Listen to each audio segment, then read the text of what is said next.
Señor Dios y Padre Celestial, queremos glorificarte, exaltarte. Te damos gracias, Dios, y te pedimos que seas tú hablando a nuestro corazón y a nuestra vida a través y por medio de tu palabra, como siempre lo haces. En el nombre de Jesús te lo pedimos. Amén.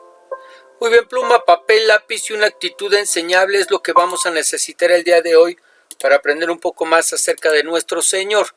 Semana número 9, Filipenses capítulo 4, versos del 1 al 9. Exhortaciones, ese es el título de nuestro estudio. Y vamos a dar lectura a nuestro pasaje. Por lo tanto, queridos hermanos míos, a quienes amo y extraño mucho, ustedes que son mi alegría y mi corona, manténganse así firmes en el Señor. Ruego a Evodia y también a Síntique que se pongan de acuerdo en el Señor. Y a ti, mi fiel compañero, te pido que ayudes a estas mujeres que han luchado a mi lado en la obra del Evangelio, junto con Clemente y los demás colaboradores míos, cuyos nombres están en el libro de la vida. Alégrense siempre en el Señor, insisto, alégrense. Que su amabilidad sea evidente a todos, el Señor está cerca. No se inquieten por nada, más bien, en toda ocasión, con oración y ruego, presenten sus peticiones a Dios y denle gracias. Y la paz de Dios, que sobrepasa todo entendimiento, cuidará sus corazones y sus pensamientos en Cristo Jesús. Por último, hermanos, consideren bien todo lo verdadero, todo lo respetable, todo lo justo, todo lo puro, todo lo amable, todo lo digno de admiración, en fin, todo lo que sea excelente o merezca elogio.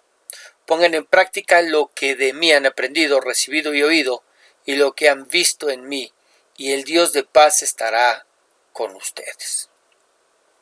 Muy bien, después de el apóstol hablarles sobre su ciudadanía, que no es de este mundo, que no es de esta tierra, sino que la tenemos en los cielos, Pablo se dispone a exhortarlos a tomar ciertas acciones, reconocer a algunos de los que trabajan entre ellos y pedirles que no se desanimen por lo que están viviendo, sino que más bien eleven en oración sus necesidades y reciban la paz de Dios. Vamos a verlo. Versículo 1, Filipenses 4:1. Por lo tanto, queridos hermanos míos, a quienes amo y extraño mucho, ustedes que son mi alegría y mi corona, manténganse así firmes en el Señor. Qué hermoso ser alegría y corona de alguien, que nos expresa que nos ama y que nos extraña porque nos ama. Y esto es lo que hace el apóstol, les externa, les abre su corazón, les deja mirar lo que ellos son y significan para él, pero dice, por lo tanto, manténganse así firmes en el Señor. Es decir, después de saber de que seremos como ciudadanos del cielo, resucitados y transformados para tener un cuerpo glorificado como el del Señor mismo, que es lo anterior, el contexto bajo el cual está dado por lo tanto, o sea, una vez que yo sé que como ciudadano que soy del cielo, si voy a ser resucitado, no importa lo que me pase, no importa lo que suceda en medio de este mundo, voy a resucitar y voy a resucitar con un cuerpo glorificado como lo tiene el Señor mismo. El apóstol les pide que se mantengan firmes en el Señor, así como lo están. Que el conocimiento de la gloria de Dios que se ha de manifestar en nosotros después de nuestra resurrección sea suficiente para mantenerlos en Él sin desmayar, sin apartarse, sin negarle. Que cada vez que se vean o se sientan tentados a dejarlo todo, se consuelen con saber que les espera al ser resucitados, el ser finalmente semejantes al Señor mismo, y eso sea motivación suficiente para resistir. Y quiero destacar, de verdad, cuando yo leo esto y cuando lo entiendo de esta manera, quiero destacar la clase de cristianismo de la que nos está hablando el apóstol Pablo. Estos hermanos que estaban pasando por persecución, que lo estaban perdiendo todo por seguir a Cristo, a los que habían despojado de sus pertenencias y les habían matado hijos y familia.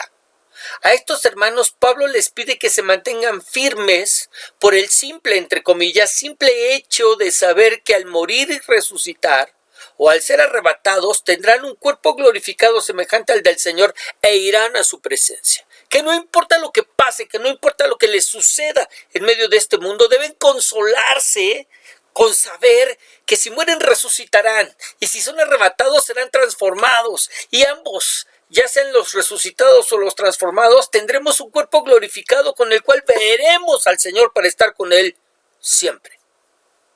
Ahora, yo te pregunto, hoy en día, al saber esto, ¿nos es suficiente para permanecer firmes en el Señor a pesar de los problemas, a pesar de las dificultades y enfermedades que enfrentamos? Y mira que te estoy hablando de problemas y dificultades, enfermedades que forman parte de la vida, de nuestra vida, es decir, los mismos problemas, las mismas dificultades y enfermedades que pasa el inconverso de mi vecino. No te estoy hablando de que somos perseguidos y despojados de los nuestros por causa de Cristo, no. Por eso pregunto, ¿nos es suficiente? Y lo que podemos observar es cómo es que hay una clara diferencia entre el cristianismo que se vivía en los tiempos de Pablo y el nuestro.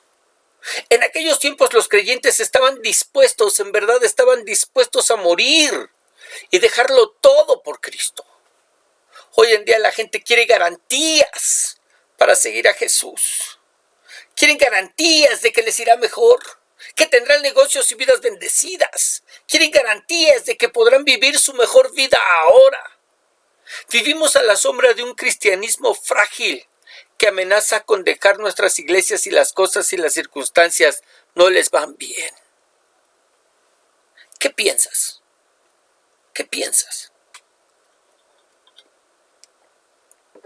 Y mientras lo piensas, versículo 2. Ruego a Evodia y también a Síntique que se pongan de acuerdo en el Señor. A ti, mi fiel compañero, te pido que ayudes a estas mujeres que han luchado a mi lado en la obra del Evangelio, junto con Clemente y los demás colaboradores míos, cuyos nombres están en el libro de la vida. Parece increíble que el apóstol no solo tenga conocimiento del desacuerdo que había entre estas dos hermanas, sino que le pida a un tercero que intervenga para ayudarlas a arreglarse de nuevo, pues evidentemente solas no podían y necesitaban ayuda. Mujeres que habían trabajado en la obra del Evangelio y de las que no sabemos por qué habían peleado, pero que evidentemente no estaban de acuerdo. ¿Qué haría el tercero? Bueno, intervendría para que entre ellas hubiera paz, para que sin importar lo que hayan sufrido, cada una de ellas hicieran sus diferencias a un lado y se reconciliaran. Mujeres cuyos nombres estaban escritos en el libro de la vida, al igual que el de los otros colaboradores de Pablo, como Clemente. Lo que nos enseña dos cosas. La primera es que en la iglesia vamos a tener problemas con los demás, por el simple hecho de que somos diferentes. Tenemos maneras de pensar diferentes, formas de actuar y de hacer las cosas diferentes. Y eso nos traerá desacuerdos y conflictos. ¿Qué tenemos que hacer? ¿Dejar de participar en las actividades de la iglesia y no hablarle a nadie para no tener problemas con nadie? Pues claro que no. Más bien deberíamos, con este conocimiento, resolver lo antes posible esas diferencias y seguir adelante como adultos maduros, ¿verdad? Es lo primero que nos enseña. Y lo segundo es que no todo el que no está de acuerdo con nosotros es un adversario, hijo del diablo y Jezabel. Mire, estas mujeres eran hijas de Dios, cuyos nombres estaban inscritos en el libro de la vida, que es el libro que se abrirá al final de todos los tiempos, y quienes no estén escritos en él no tendrán salvación ni vida eterna e irán a parar a un lugar de sufrimiento eterno. Es decir, ellas eran salvas, ellas eran hijas de Dios y ambas estaban llenas del Espíritu de Dios, pero no podían ponerse de acuerdo. Así que lo segundo que aprendemos es que muchas veces cuando tenemos conflictos necesitamos de la ayuda de un tercero, de un hermano en Cristo que tenga la capacidad de ayudarnos y al que no le guardemos rencor ni resentimiento si las cosas no salen como yo quería. Porque a veces le pedimos a un tercero que venga y nos ayude con la esperanza de que nos dé la razón. Y si no lo hace, bueno, pues pobre del hermano. al que se le pidió hacer este servicio, porque ahora lo convertimos en nuestro enemigo, en nuestro adversario, en otro hijo del diablo y de Jezabel. Y esto es lo segundo que aprendemos, no necesariamente. ¿Cuánto necesitamos en verdad esta clase de enseñanza el día de hoy en nuestras iglesias? ¿No lo cree? Pues de esa manera nos evitaríamos un sinnúmero de conflictos y problemas y divisiones dentro de la misma. Trabajaríamos sabiendo que es posible que no estemos en todo de acuerdo, pero que sin importar nuestras diferencias, seguimos formando parte de un mismo cuerpo y del reino de Dios. Muy bien. 4 y 5. Alégrense siempre en el Señor. Insisto, alégrense. Regocijaos en el Señor. Regocijaos, dice la versión Reina Valera 60. Que su amabilidad sea evidente a todos. El Señor está cerca. Cristo viene, ¿verdad? ¿Cuál es el remedio para los problemas entre las personas? Mire, Dios sabe mejor que nadie que una persona que se encuentra alegre, que se regocija en el Señor, como lo dice la Reina Valera 60, es una persona que no se dará por ofendida con facilidad y que no ofenderá a los demás. De manera que si mantenemos en el Señor una actitud alegre, nos será más fácil aún el poder trabajar, colaborar con otros y avanzar en la obra del reino. Ahora, ¿no me cree? ¡Pruébelo!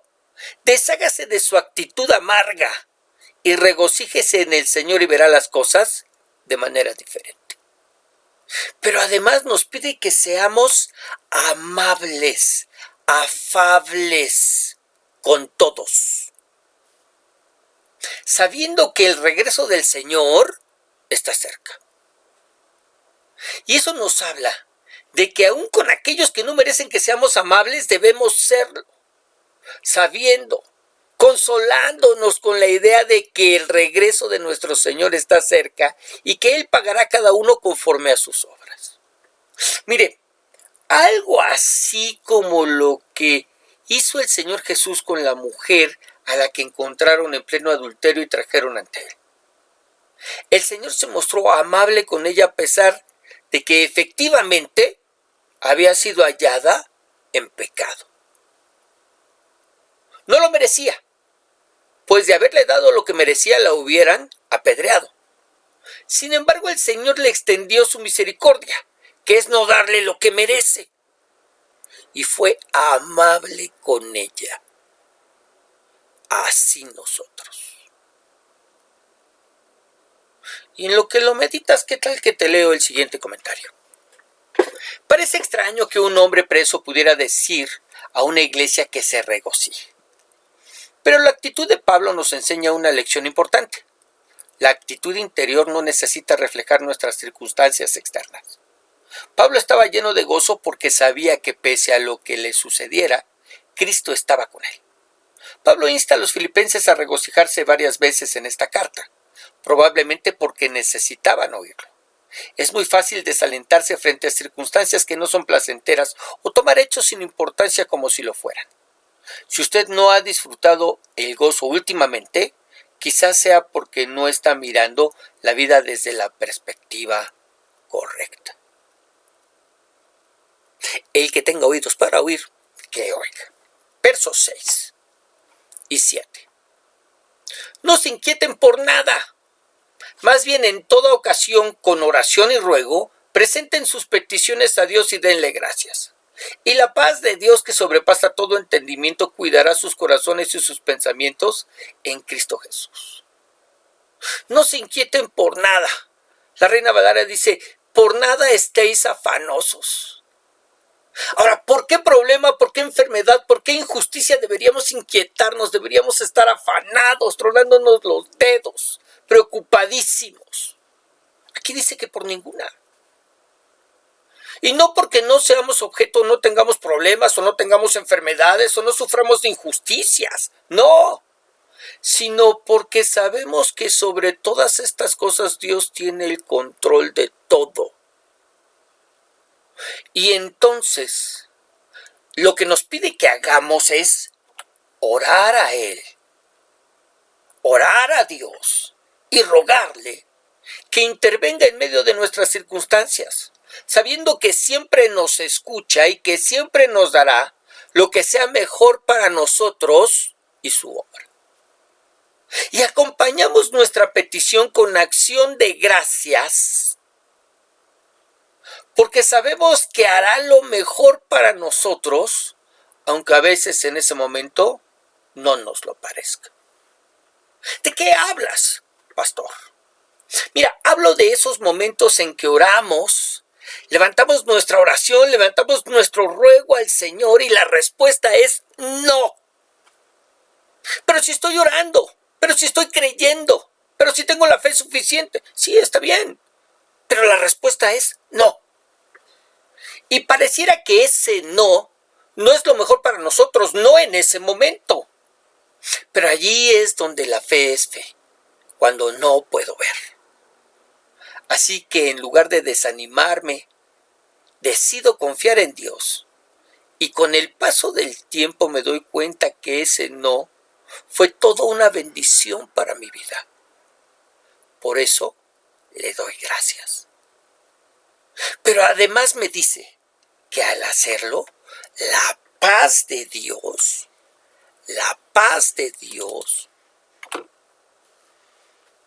esa paz que sobrepasa todo entendimiento, porque no es una paz basada en las circunstancias, sino en la fe en Dios,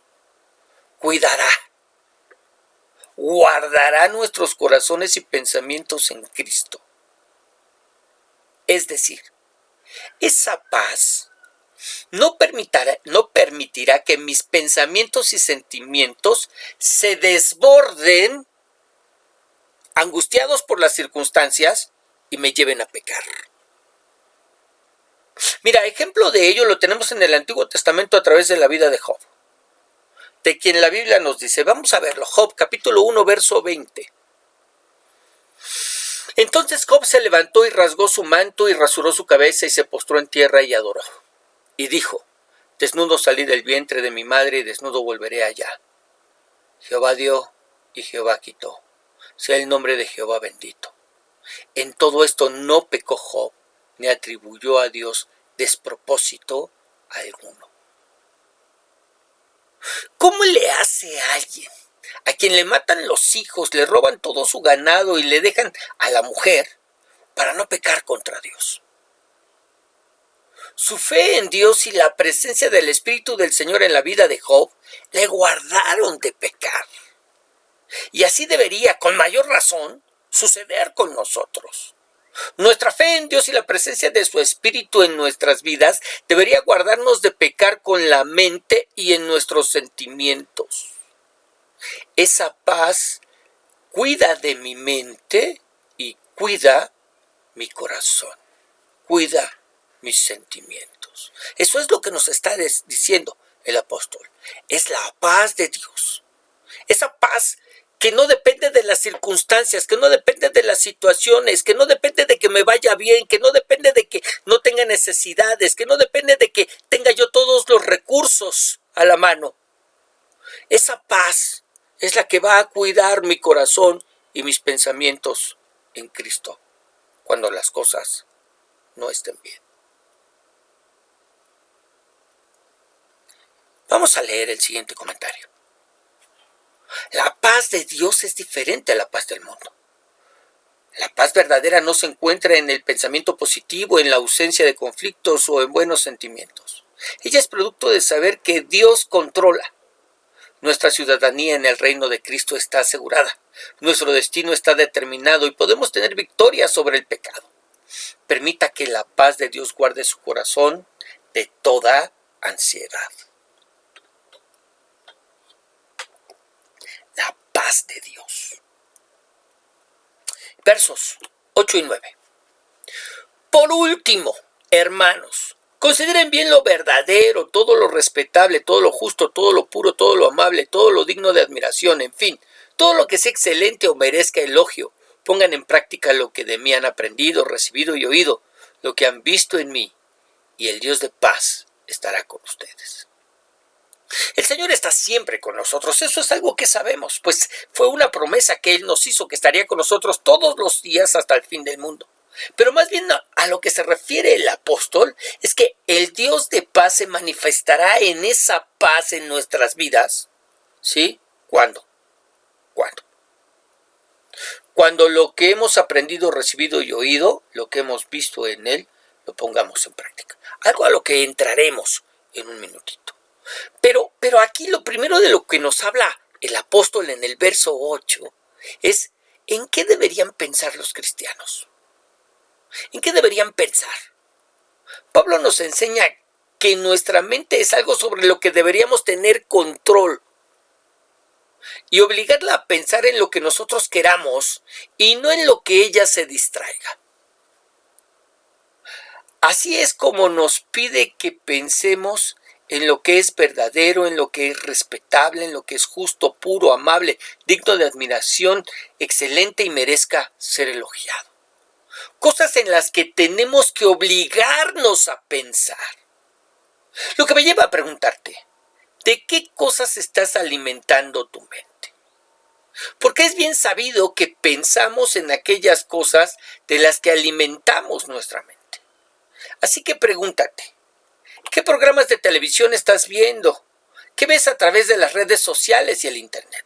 ¿Qué ves a través de las aplicaciones y las diferentes plataformas a las que tienes acceso? ¿Qué es lo que escuchas a través de la radio, a través de los medios de comunicación? ¿Qué es lo que miras o lees a través de las noticias, de los periódicos? ¿Eso que ves, eso que escuchas, eso que lees, es verdadero, respetable, justo, puro, amable, digno de admiración, excelente y merece ser elogiado? Porque si no lo es, la recomendación de Pablo es, mejor no lo veas. Mejor no lo veas. Mire, vamos a ver el siguiente comentario. Lo que dejamos entrar en nuestras mentes determina lo que expresamos con las palabras y acciones. Pablo nos dice que llenemos nuestras mentes con pensamientos verdaderos, honestos, justos, puros, amables, de buen nombre, virtud, dignidad y alabanza. ¿Tiene problemas con pensamientos impuros y sueños ilusorios? A ver, contéstate esa pregunta. ¿Tienes problemas con pensamientos impuros y sueños ilusorios? Bueno, examine lo que está dejando entrar en su mente a través de la televisión, los libros, la conversación, las películas, las revistas, las plataformas, el internet. Reemplace los materiales dañinos con materiales útiles. Sobre todo, lea la palabra de Dios y ore. Pídale a Él que le ayude a concentrarse. Y lo que es bueno y puro requiere práctica, pero puede lograrse. Muy bien. Y termina la recomendación con pongan en práctica. Prometí que llegábamos a esto, ¿verdad? Pongan en práctica. Algo que nos viene muy bien hoy en día, donde tenemos más un cristianismo nominal, un cristianismo de nombre, que de hechos. Porque hoy en día muchos se hacen llamar cristianos, pero sus hechos dan testimonio de todo lo contrario. Dicen ser de Cristo, pero hacen las obras del diablo. Dicen que Dios es su Padre, pero no honran a su Padre con sus obras. Y es que no se trata de saber, no se trata de conocer, sino de hacer. El mismo Señor Jesús nos lo enseñó cuando dijo en Mateo 7:18. No puede el buen árbol dar malos frutos, ni el árbol malo dar buenos frutos. Todo árbol que no da buen fruto es cortado y echado en el fuego. Así que por sus frutos los conoceréis. No es por lo que saben, tampoco es por lo que piensan, menos por lo que dicen. Los cristianos deberíamos ser conocidos por lo que hacemos. Porque lo que sabemos y conocemos de Dios no es algo que guardamos en el cajón de los recuerdos de nuestra mente, no, sino que es algo que afecta toda nuestra manera de vivir y nos lleva a actuar como lo que somos, hijos de Dios. Hijos de Dios que son conocidos por sus frutos. Sí, que llegamos a equivocarnos porque aún no somos perfectos. Sí, que llegamos a cometer errores porque efectivamente estamos en medio de un mundo imperfecto. Y tenemos una carne imperfecta aún, pues nuestros cuerpos aún no son glorificados, que es de lo que ha estado hablando el apóstol Pablo. Pero somos cristianos que estamos luchando por poner en práctica lo que de Dios conocemos y sabemos. Somos cristianos que nos estamos esforzando día a día en alimentarnos a través de la palabra y tener comunión con Dios a través de la oración y permitir que el Espíritu haga su obra en nuestras vidas para que podamos ser perfeccionados hasta alcanzar la estatura de ese varón perfecto que es Cristo. Estamos en proceso, sí, pero estamos en proceso. De esto nos habla el apóstol. De esto nos habla estas exhortaciones. No seamos cristianos nominales de nombre, sino de hecho y en verdad. Ahí en el lugar en donde estás, inclina tu rostro, cierra tus ojos por un instante. Vamos a orar. Señor Dios y Padre Celestial, queremos alabar y queremos bendecir tu nombre. Queremos darte gracias, Dios, por lo que tú nos enseñas el día de hoy. Gracias porque tu palabra cumple su propósito, el propósito por el cual la has enviado en nuestras vidas. Dios, en el nombre de Jesús, permite que esto que hemos aprendido el día de hoy, como nos dices, lo pongamos en práctica. Y bendito Padre Celestial, que este cristianismo frágil en el cual vivimos, a la sombra del cual estamos, pueda ser cambiado y transformado, cuando menos en nuestras vidas. Dios eterno, que en verdad el saber que no importa lo que pasemos en medio de este mundo, en medio de esta vida, resucitaremos y lo haremos para tener un cuerpo glorificado y para estar delante de tu presencia y nunca más volvernos a separar de ti, sea suficiente en nuestras vidas para mantenernos firmes, sin importar las circunstancias por las que estemos atravesando. Dios, en el nombre de Jesús, en el nombre de Jesús te lo pedimos. Amén.